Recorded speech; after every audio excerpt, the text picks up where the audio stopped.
Folks, welcome back to the show where it's not about last week's review. It's not about next week's trailer. In this episode, it's about this week's movie, F1, the movie. It's in theaters. It's off to the races, and reviews seem to be pretty positive about it. Let's see how our panel will feel. Let's get them in here. We got your friend, my friend, our friend, Jake Micah from Dry Gin Martini. She's sticking around with us, folks. She is. She's not done with us yet. Paige Bulera, and of course, we got your friend, my friend, all of our friends, Mo Micah in the house. Panel, first off, before we get into F1 off to the races, how are we feeling on this delightful July 1st, 2025? Probably the biggest movie month in the last year, 2 years plus? Since Barbenheimer. Oh, but that's true. I forgot about the earthquake that was Barbenheimer for sure. But that was just one weekend compared to this big month. It was great. It was a great theater experience to kick it off. It's not oppressively hot today here, so we're chilling literally. I like that. So let's get into it. Oh, sorry. We'll I thought we were going around the horn. My bad. I know. Paige is all business, Micah. Okay, that's what Dry Gin Martini is about. It's about entertainment, culture, and that much more. And that's what this movie's bringing to it. Obviously, F1 has taken obviously in America, like we're just bigger fans of F1 now than we were 10, 20 years ago. And that's why we have a movie now with Brad Pitt. We got the popularity of F1 paying off. So with that said, getting into the movie, Brad Pitt, we got F1 directed by Joseph Kosinski, who also directed Top Gun Maverick, which is something I'm going to probably repeat 26 times during this one because it's a key factor in the fact that we have, these dudes revving engines, and they did so pretty successfully. But Micah, you said you obviously had a great theater experience. Why don't you kick it off and we go around the horn? How did you guys feel walking out of F1? Spoiler free. No specific details, but how'd you feel walking out of the theater after F1? It was a blast. I had so much fun in that movie. I went with one of my friends, and we were literally just like, there's only so many movies that I could say literally on the edge of my seat during, but at various points in this movie, literally on the edge of my seat. It was just so much. It was so much fun. Like I just didn't. I thought it was going to be a good movie. I anticipated having a good time, but I didn't anticipate what they pulled off with this movie. So it was great, and theater experience was top tier. Like you have to see this. If you want to see this movie, I feel like you have to see it in theaters for the full impact. I don't even know what it would be like watching it on a TV compared to the theater. So I had a great time. How about you, Paige? Well, the first time I went, the fire alarm went off, so I had to evacuate the theater, which was just absolutely horrible news because I was so excited to see it. But I went again today, saw it in its entirety, and I left the theater feeling pretty good. We'll get into all of those things. I didn't go in with too many expectations because I myself am an F1 fan, and I was like, I don't want to have so much faith that it's going to be like really great about the sport itself, and then I'm disappointed. So I went in with low to no expectations, and I was pleasantly surprised. And similarly, you definitely have to see this in a theater. Do not watch it on your laptop screen or your iPad. Go to the movies. I think this will be the next big airplane movie like Crazy Rich Asians and Top Gun Maverick. Like, I feel like this is going to get it on adult to one flight for sure. Yeah. I could see that. My first thought when I walked out was that I wanted to go see it again right away because I just had so much fun with it. I got to go see it in IMAX last Thursday, and that, I mean, like, you had, like, agree with you guys, have to see it in a theater no matter what. If you can, go see it in IMAX because I mean, it's just an incredible experience seeing those races on the big screen like that spread out and the sound you get from it. I mean, that was second to none. My best IMAX. I mean, I saw Oppenheimer in IMAX, and I liked seeing F1 in IMAX way more. It was a better experience to me. But no, I wanted to see it right again. It was fantastic. My opinion walking out, now you got to remember, I do have undiagnosed ADHD. I was like, that was a little long, 2 hours and 30 minutes. I mean, listen, I love Brad Pitt. I respect Brad Pitt. We probably could have cut out 20 minutes, but I think that when it came down to it, you just had to include a certain amount of Brad Pitt to probably get him to be in this movie, and you also had to accomplish other things, which is why it ended up being 2:30. Now, with that said, you also had my boy JB, Javier Bardem, who could take anything and add like a little zest and a little flavor. So obviously he flourished. But yeah, I think the one thing that you guys have all said, this is absolutely a theater movie. Do not fire this up for the first time it wouldn't do it justice on your laptop or even on your if you have a dope sound system, like maybe if you have like a sound system that costs over $2,500 altogether, surround sound, then yes, maybe you can. But it seems to be that yes, it has to be a theater movie, and like my man Mo said, it also is the apex of film when you can see it in IMAX. Speaking of apex, we obviously have Apex Racing looking to get off the schneid, so they're going back after Brad Pitt. This is where we get tied back to our Kaczynski tie-in with Top Gun Maverick. We got the old bull kind of coming in to help the new steeds. So we don't have an antagonist-protagonist situation, which we so often do in films. We have a classic dual antagonist or protagonist situation where you're actually on the same team, but there's a little competitive edge. So we see that obviously matching up with Brad Pitt in the form of Joshua Pierce, Sonny Hayes versus Joshua Pierce in the movie, Brad Pitt versus Damson Idris, obviously off in the IMDb pages. What did you think of these performances, Micah? Brad Pitt, obviously, this was a little reminder. Brad Pitt every so often comes back to remind us, I'm still around and I'm still looking good as hell. There was just a lot of just leaving Brad Pitt shots walking. A lot of walking from Brad Pitt in this movie, a lot of running. He's a lot of action shots of Brad. But I mean, this one thing about you just mentioned it about the two protagonists here, or antagonists or whatever else.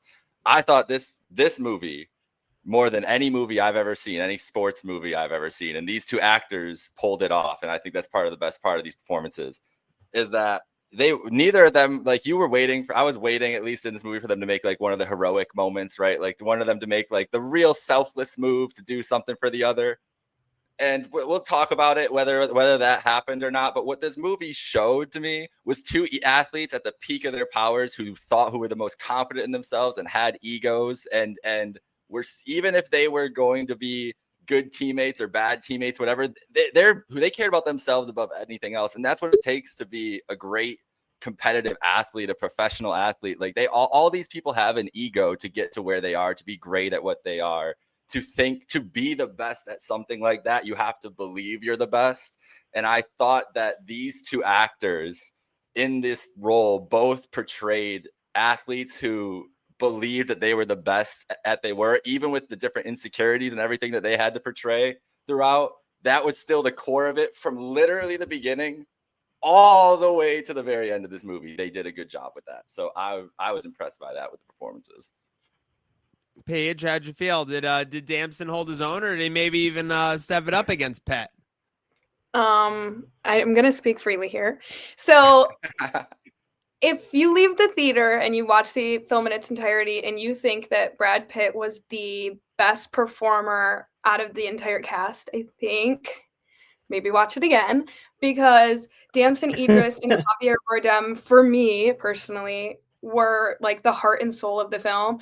Damson Idris brought this like attitude, this like suave energy, and everything you could just read on his face. Like even when he wasn't speaking, he was acting and reacting to what was going on. And I didn't fully get that with Brad Pitt. I mean, I don't know if the filler rumors are true, but I do feel like I've seen almost all of his filmography, and it just felt like in this performance, don't get me wrong, like it was very magnificent and he's very talented, he's Brad Pitt, but I felt like we were missing a little bit of the wit and charm that he usually has, because I just didn't feel it in his face, in the physicality. Like some of the lines, he had all these great one-liners and this motivation, but it just felt like a little flat compared to what I've seen of him in like the Ocean's 11 and all these other movies and like Fight Club and things like that. He still like blew it out of the water, but if you want to compare performances, like Javier Bardem was like was the movie in my opinion, and Damson Idris just offered this whole element. And I mean, he just reminded me so much of like Lewis Hamilton, and I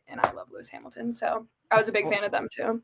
A lot of people are saying the love story should have been between Javier Bardem and Brad Pitt. That's all I'm saying. There's a lot of. I don't think it needed to even be there at all. All I'm saying is that there's a lot of chatter that Javier and Brad were the lovebirds in this like. So Mo, obviously, again, we got to say where did these performances land for you?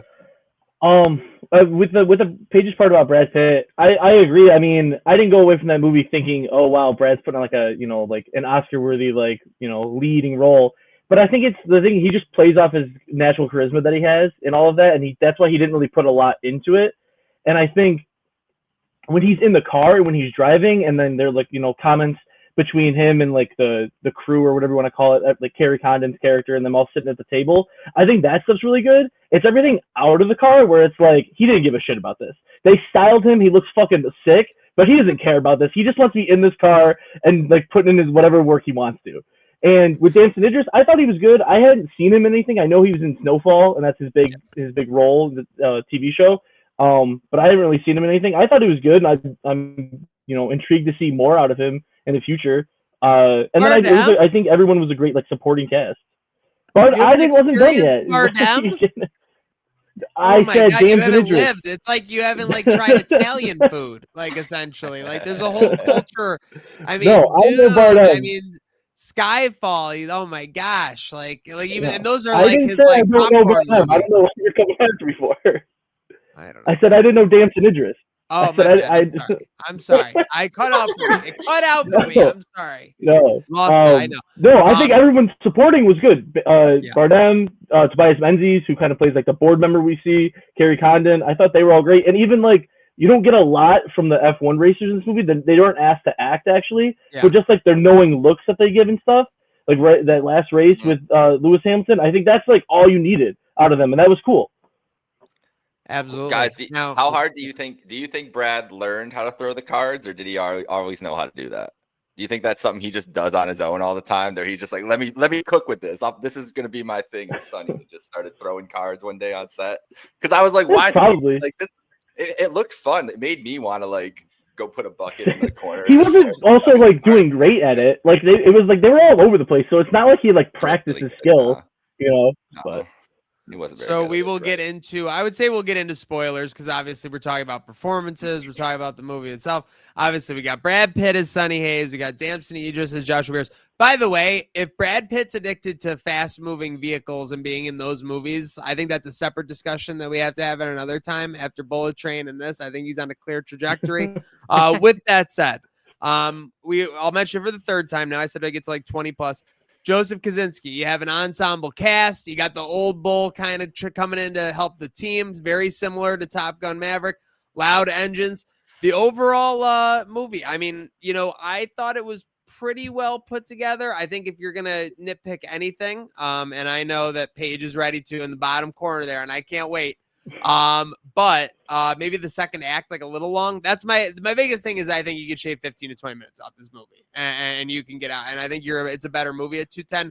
But overall, I mean, this is a tale like where they kind of went like in modern Hollywood, they kind of like vary all over and try and like diversify like messages. And whether that's right or wrong, is your own opinion. But it felt like this movie served exactly who was coming into theaters to see it. People excited about seeing, an F1 story, and these guys delivered those performances, like you said. Micah, what do you think, honestly, of the storylines, the progression, the plot, and everything in between? You made a great point that they could have made this world as way bigger than it was, and for everything that it was a really self-contained story to kind of just this team and everything else. But yeah, I really liked this movie. I really had a really good time with it.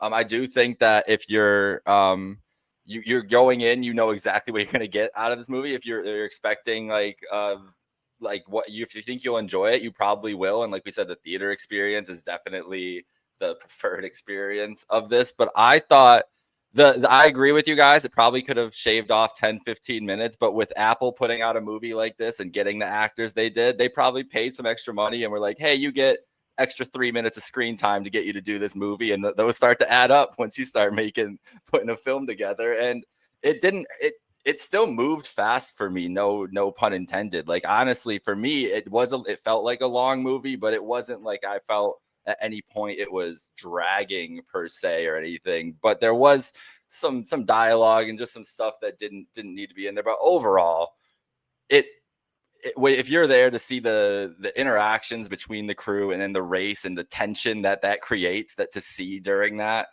I think, and I'm interested to hear what Paige says about this because I've never watched an F1 race in my life. I probably will now after this movie, which is probably the best recommendation I can give for it. For me, it portrayed that tension of being in a team atmosphere like that, and it was at least exciting manner. It was entertaining, so I loved it. I had a great time with it. How are you doing, Paige? What do we think? Okay, so I agree. Like, I really like this movie from a consumer standpoint of like people who only go to the movies once or twice a year. You're definitely gonna love this. It's a very good, well thought out movie. I like that they focused in on like one team and two drivers instead of broadening the story, because I think that's where it could have gotten a little messy. However, I will say that the structure, like if you watch Top Gun Maverick, it's to the letter the same exact story structure. Like you were saying, the older guy comes in and he's very wise and he's trying to contradict a little bit of Desmond Idris's like cocky attitude and be like, well, I know what you know, I was in your place at one point. But there were like certain elements as we got into the second act and like the end of the film where they keep failing and failing and failing. Did we say spoiler warning? Oh yeah, we said spoiler. Okay, oh yeah, we got it. They keep failing and failing and failing, and then at the end they have this triumphant win, which is amazing. Love that feel good Rudy moment in a movie. In like the aspect of F1, it was a little bit unrealistic, but I'm willing to suspend my belief. If we want to shave 15 minutes off the film, I'll tell you exactly where, and it's the love story between. This seems to be the consensus for sure. Yeah, it just like it felt like. I know they were starting it from the second he walked in and she put her hair behind her ear. She was like, oh my God, who's this handsome fella? As anyone would. Brad Pitt walking up like with seriously, I would be. But it just felt like cliche. It didn't feel authentic to the story. And having a female, like, even on the team, having a woman who's the head of tech for the racing team is so important because F1 does not have a lot of opportunities for women in the sport, especially when it comes to engineering. So diminishing that to like the romance with Brad Pitt just felt a little cheap in my opinion because she had such a powerful role. And then it was like they're on the balcony like talking about why he loves racing. And I was like, this literally feels like the scene out of Top Gun. Like it felt exactly the same. But overall, like other than my few qualms, I really liked it. The love story, like I didn't even realize he just copied and pasted the Jennifer Connelly storyline. More realistic. That's outstanding. Well, I mean, he really had a formula, and he's like, you know what, this worked, and I'm just gonna try it again. He might have even had like the same outline, and just instead of like on the tarmac, he's like on the racetrack. Because some of the things I was like, oh my God, this is literally Top Gun Maverick to a T. And you know what? If it's not broke, don't fix it. True. You can fix a few things here and there. Yeah, them a little bit. I mean, yeah, I wasn't going into this movie thinking it was gonna be like the best written thing in the world. Anyways, I was like, this is just gonna be a fun movie to go see. I mean, it's super predictable, like as all sports movies are super predictable though, and that that's the thing. So it's like obviously it's not based on real people, so they're gonna have their trials and tribulations. We don't know where it's gonna end. I mean, certainly, if we're going full spoilers, like I didn't really think he was, I didn't think they were going to win a race at the end of the season at all. That the fact that they actually did, I mean, it's impressive, and like because the modifications that they made, where they were for like the cars were for combat or whatever they kept on talking about. Paige, how do you feel about Carrie Condon's character though, being from Lockheed Martin and being like essentially like an arms dealer before she got scouted to be on this F1 team? Do you think that's a good character backstory that she had? Okay, maybe I like zoned out at that part. What? She was an arms dealer? That's what she. Well, not like arms dealer, but they're like said, "Oh, where'd you work before?" She's like, "Oh, I worked at Lockheed Martin, like designing like jets and missiles and shit." Yeah, it was like jet engines. It was like jet engines or something. And Javier, was like, "You're my girl." Like that's what I need, the jet engine car. In terms of like having the car for combat, because cars that usually fall towards like the middle or the end of the grid, where like they're not getting up to P10 or like above that, they usually do like sometimes design their car to have a little bit of contact in combat, so they have that upper hand because they're obviously not winning by speed and strategy. But that's the straight line to go in that. No, that's the fastest racing cars in the world. Apex does not mess around. They're like, you want to race with us?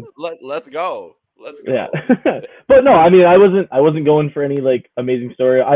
It was fun, and even if it has like beats that you kind of like we're gonna pick up on throughout, I still think it works, and it's an effective movie because like at the end of the day, that final race, and I remember we were talking to Jake on the phone about it. I didn't realize it until he crossed the finish line. I was holding my breath the whole time. And if you can build to a moment like that in a movie, then then it's successful. It doesn't really matter like along the way, like if the story was amazing or not. If you can build that suspense, then that's all that matters.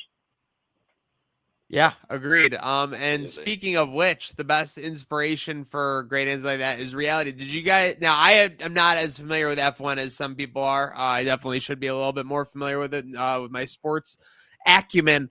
But did you know that Lewis Hamilton, obviously in the movie as well, that this was basically how he lost in Abu Dhabi in 2021? I'm reading some notes about the flick. So he basically retconned this, like, and back into the movie. And I'm reading all these comments from fans. I was thinking the same when the red flag came out. I leaned over to my girlfriend and told her this really happened in 2021. And I told my girlfriend this was not a Hollywood ending. That was actually what really happened. They basically did us. So that's pretty incredible. And also, so I know they filmed this at real F1 events. The Hemsworth brothers in there for 1 second. Is this technically in the Marvel universe? Well, I was wondering, is it in the F1 universe? Because we got some. What was the movie called with Chris Hemsworth? Why am I blanking? Rush. Rush. Yes. Rush, which is a very good F1 movie from in the 70s, based on a true story. Yeah. I like that. So it kind of comes down to this for me. I know we've gotten on spoilers, but obviously, the Apex is able to kind of climb the ranks. They end with being the best in the world. You got Bardem and co on the platform, and you got Brad Pitt riding off into the sunset. Pro bono now. He's pro bono grinding it out. So with that said, I think the question comes down to the casual viewer, because if this movie, it's got a budget in the 200-300 mil, is the casual viewer. The reviews are out. They're good. There's definitely a lot of positive buzz around this movie. Is it going to be enough to power the casual viewer? Ultimately, the viewer who maybe only goes to 10 movies a year, maybe 8 to 10. You know what I mean? Is it going to be enough for them? That's my question to this panel as we wind down our F1 talk. Is F1 going to power through these summer blockbusters that are coming right around the corner? I hate to say it depends, but what if it has a tough comp tomorrow, right? It has. Agreed. But once Jurassic World starts to hit the airwaves on whether it's really good or not, that could be big for F1's second weekend. Exactly. If it comes out tomorrow that Jurassic World, we're not mixed reviews, whatever, even it could be just go see F1 could be the vibe. If you haven't seen F1, see that first. That could be good energy for it. But it did have a pretty strong first weekend. If I feel like it was around 150 million or something, right? Yep, I'm seeing 146. Yep. Okay, yeah. So it's starting off some good momentum. I think it'll have a good holiday weekend this weekend. I would say people go. I think it's good. Yeah, I would say go. And I think it does pretty well this weekend. I think it holds some momentum at least the second weekend before July really starts getting crowded up. Paige, what do you think? I know you're the diehard. You're our 200, 300 movie girl a year. What do you think? Is the casual viewer going to be able to muscle out F1? I'm trying to think of it from the perspective of my friends when they go to the movie. And I feel with Jurassic World, we were saying, it is tough.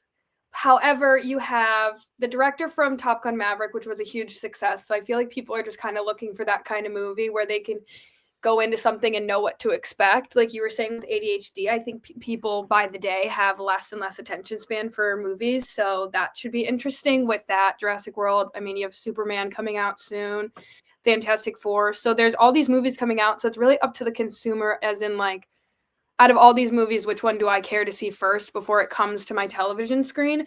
And with Jurassic World as well, I imagine that the sound design is also going to be you have to experience that in a theater. So though I want everyone to go see the F1 movie so I can talk to more people about F1 beyond my love for Lando Norris and Lewis Hamilton, I mean, I feel it's going to be pretty tight with Jurassic World coming out so soon, which is why I'm confused why they released the F1 movie. I know they wanted a summer blockbuster, but I feel it would have made more sense if they released it around the same time as one of the huge Grand Prix, maybe Monaco or Las Vegas or Miami for the American viewer. Because the film was very Americanized. But, I mean, we can never really tell what people are going to like in theaters and what they're not going to like. So, I don't know. Yeah, I mean, it is a really tough release schedule for it.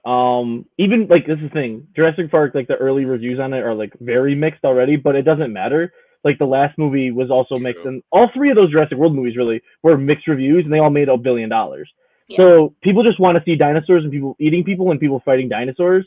So I think no matter what this weekend, it's gonna take a hit. It all depends on like how many people are willing.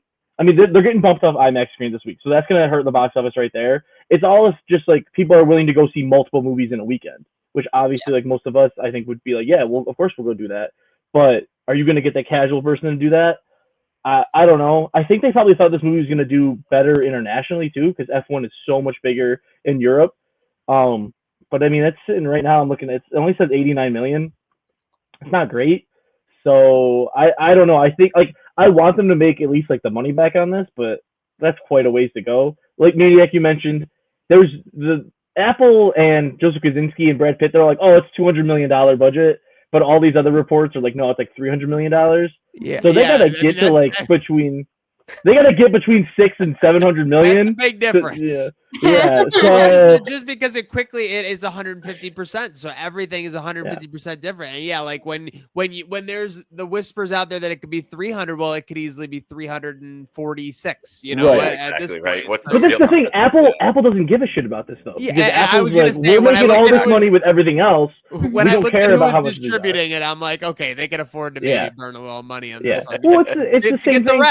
This is the reputation that your studio puts out good movies for sure. Yeah, it's the same thing. A couple years ago, they gave $200 million to Martin Scorsese for Killers of the Flower Moon. That movie was never going to make $200 million back, but they're like, it's going to be this prestige movie. So I don't know. Yeah. Same thing with this, and I'll jump ahead for a second. If we were to talk about it, it's far off, but F1 in the same way that like Top Gun Maverick did for like below the line Oscar stuff, I think it's going to be at least get tons of nominations. Yeah, like cinematography, editing, sound design. All that stuff, I think it's going to at least get the nominations for because it's so well made. I can't believe the feeling they were able to replicate. I don't know about replicate, but make you feel of seeing like an F1 racetrack through that lens, especially at the end, but throughout the whole race. I was like, this is amazing on the big screen. And like behind me, just hearing like the engines the whole time, like hearing different things. It was one of the most immersive movies I think I've ever watched, honestly, with the sound, the way they did it. The exclusive trailers, they really did a good job of like getting you excited for this movie with that aspect for sure. And obviously again, like we said with Kosinski, they had a guy who knew the engines, they knew how to rev them for sure, just like our leading lady knew how to rev the rockets. But with that said, F1 is in the rear view mirror. It's time to get Jurassic. I gotta have a confession right now. I'm sorry. I did not see Jurassic World Dominion or whatever in theaters. I passed on it. You didn't need to. Fallen Kingdom rubbed me so the wrong way with that ending and everything that we were basically right at the same point we had started the movie with no essential growth for anything, that I was like, you know what? I'm going to catch this one on like Amazon Prime or whenever it comes out. And I was glad I did when I ultimately did it, because like it didn't seem like there was anything like I did think the scene like when she's in the water or whatever and the dinosaurs trying to hunt her was pretty cool. But like the surviving the plane crash and like all this shit, like just like keep it. But with that said, we've got essentially like a reboot, right? Because this is in universe, but it's a couple years later. It's like a standalone sequel in the Jurassic Park world universe. Yes. That's what I understand about it. Okay. So, yeah. And this is almost I hate, this is my only real thing that I can attack this movie with before we get into it, is that this plot really does feel like it was written by somebody who had like 6 minutes to write like a Jurassic. Well, there was another island and they have scarier dinosaurs that they like just left behind because like, okay, like I'm gonna buy it. I'm gonna buy into this, but it just seems like and this played into it too. Part of the reason I hated Fallen Kingdom was that like, oh, there was this guy working with Hammond the whole time that like we never even knew about, like so stupid, like just very stupid. And again, you're devaluing the lore when you kind of do that. So hopefully they don't devalue the lore. Seems like early returns are that the performances are good. The dinosaurs are to be expected from what I'm seeing. Is that what you guys are kind of reading and seeing too? Yeah, I am seeing some excitement about the dinosaurs, which is not surprising, but I mean, well, I'll tell you what I have excitement for, and this is what I spoiled for you in the pre-show that I've been saving this whole time. This is the first time I will be going to a movie in 3D 4DX. Oh, Have you guys been to a movie in 3D 4DX? No. I didn't even know what I was clicking. I just knew that it was below 3D, so I'm like, oh, I want to like see what this is about. Apparently, like moving seats and like environment effects in the theaters. Yes. Yeah, you like, might get what is going? Yeah. If Yeah, I might better be spray in like a water, swamp. yeah. If you they're in might a get swamp, sprayed I better with be in a stuff. swamp. I remember this for Spy Kids. They did 4DX and like you could smell things. Wow. I've never gone and seen it. Like, I mean, it just seems like a few extra dollars I don't need to spend. I agree. I didn't need to, but now we did. So, but at least we'll get a first-hand experience of 4DX and see if it's worth it. Because maybe you should go see the F1 movie in 4DX. Do they even have that? Oh. Moving like an F1 car. Yeah, that'd be fun. That would be too much. Secure my neck. Jurassic World might be crazy in 4DX, honestly. Yeah, what if you're like, that could be nuts. Like the dinosaurs. Dude, I'm telling you, I want to be in a swamp. I want to like just feel the water like rush by me, or like I want the theater to shake when the I mean, it'll definitely do that. But don't forget, there will inevitably be an end scene where a T-Rex sneaks up on somebody. Despite the whole movie, they basically preface that it like shakes the ground when it moves anywhere close to you. All righty, but we'll get into it. That's the magic of movies. Huge shout out to our panel, Mo, Paige, and Jake. Anyone else have anything before we sign off?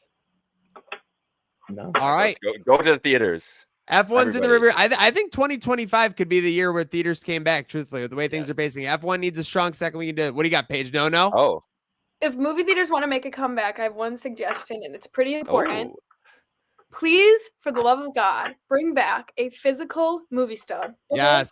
In this jar right here, I have every movie We don't want popcorn buckets. Every movie ticket from the last year and a half, 2 years.